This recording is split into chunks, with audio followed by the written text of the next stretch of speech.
మనకి national institute నుంచి doctor Manorama గారు వచ్చారు.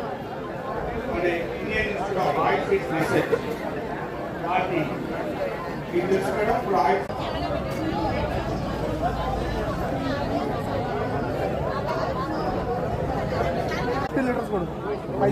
వాట్సాప్ చేస్తాను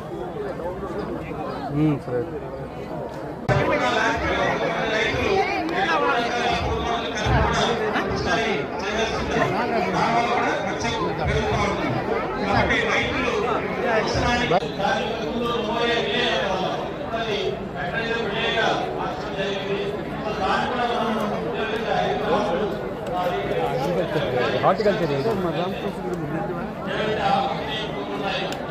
ప్రాముఖ్యత వహిస్తాయో నేల ఆరోగ్య యాజమాన్యంలో కూడా అంతే ప్రాముఖ్యత వహించి నేల ఆరోగ్యాన్ని కాపాడి నేల కాలుష్యాధికారాన్ని నుండి తద్వారా వాతావరణ కాలుష్యాధికారాన్ని తగ్గించి మన వాతావరణ ద్వారా మానవుల ఆరోగ్య యాజమాన్యంలో ఈ జీవన